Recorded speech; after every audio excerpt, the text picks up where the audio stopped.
யாராவது குரல் கேட்டாரா?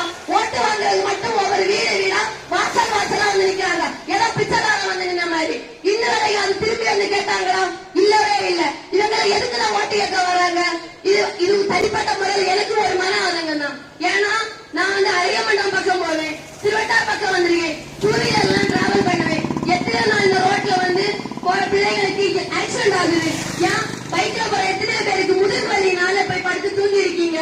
இது எல்லாமே மனோத்தங்கள் என்னது தெரியாதா? இவங்க ரிப்போர்ட் கொடுக்கலையா? 5 வருஷம் ஆட்சி முடிவுக்க பின்ன இப்ப ரோடு போடுறாங்கன்னா எதுக்காக போடுறாங்க இந்த ரோடு?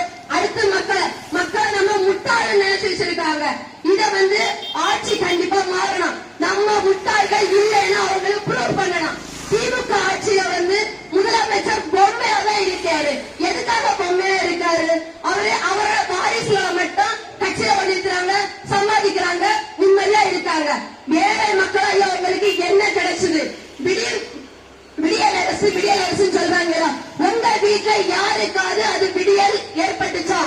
ஒரு பெண்ணா இருக்கட்டும், ஒரு ஆண்மகனை வளர்க்கிறவங்களா இருக்கட்டும், யாருக்காவது விடியல் ஆட்சினால ஏதாவது விடிவு கிடைச்சதா?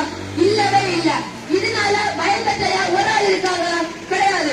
பயன்பெற்றவங்க இருக்காங்க. யாருன்னா அந்த திமுக ஆட்சியில இருக்க முதலமைச்சர், அவங்களோட குடும்பங்கள், அவர்கள் மட்டும்தான் அதுல வந்து எல்லாருமே சம்பாதிச்சு நிம்மதியா இருக்காங்க.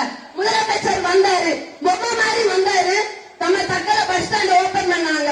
பஸ் ஸ்டாண்ட்ல வேலைகள் எல்லாம் முடிஞ்சுதா? கிடையவே கிடையாது. எதுக்காக ஓபன் பண்ணணும்? ஏன் மக்கள் நமக்கு தைரியம் இல்லாதனால தான் வந்து ஓபன் பண்ணிட்டு போறாங்க. இதை கண்டித்து நம்ம நின்றுதான் ஓபன் பண்ணிருப்பாங்களா? மாட்டாங்க. பூங்கா கொண்டு வரேன்னு சொன்னாங்க. 5 வருஷமா பூங்கா கொண்டு வரலையா?